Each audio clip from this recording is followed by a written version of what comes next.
কথা না বাড়িয়ে বলবো যে ভারত সরকার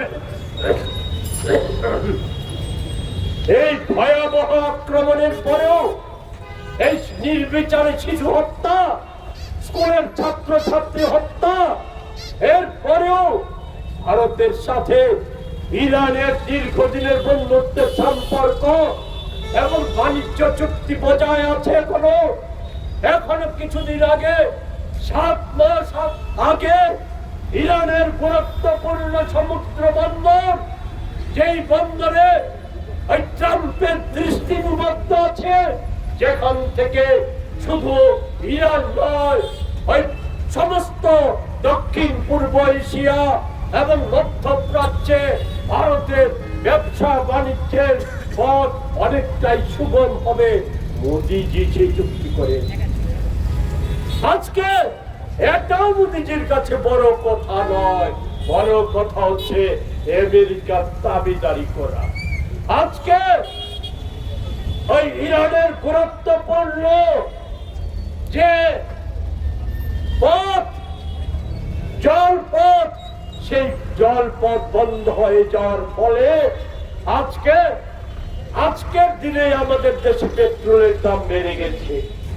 আর এই যদি বজায় থাকে নাগালের বাইরে চলে যাবে, সংকটগ্রস্ত হয়ে পড়ে যাবে আমাদের দেশের অর্থনীতি, মানুষের অবস্থা দুর্বিষহ হয়ে যাবে।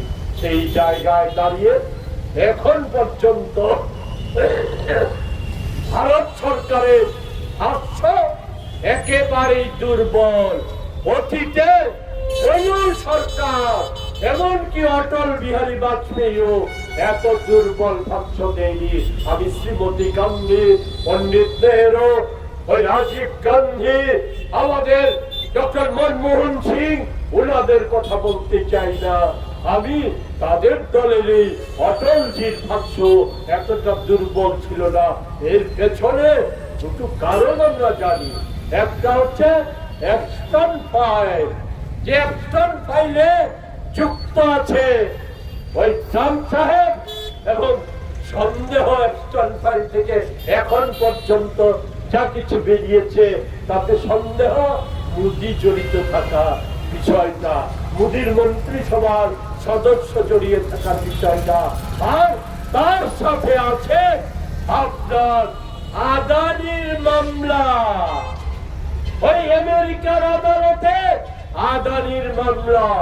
আমরা বলবো আদানি নয়, মোদি নয়, 140 কোটি মানুষের স্বার্থে, 140 কোটি মানুষের মহান গণতান্ত্রিক দেশ, স্বাধীন দেশের স্বার্থে আজকে এই সময়ে অবিলম্বে এই যুদ্ধের, এই অন্যায় যুদ্ধের প্রতিবাদ এবং এই যুদ্ধ বন্ধের যুক্তিযুক্ত ভাবে, নির্ভীক ভাবে কূটনৈতিক উদ্যোগের সাথে সাথে আরেকটা কথা বলে আমি আমার কথা বলা শেষ করব।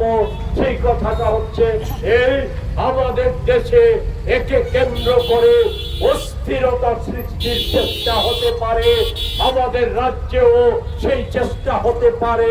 সেদিকে দাঁড়িয়ে দেশের সরকার নিরপেক্ষভাবে, নির্ভীকভাবে অস্থিরতা সৃষ্টির চেষ্টাকেও যাতে রুখে দেওয়া যায়, প্রতিহত করা যায়, তার জন্য আগাম প্রস্তুতি সহ সব ধরনের উদ্যোগ গ্রহণ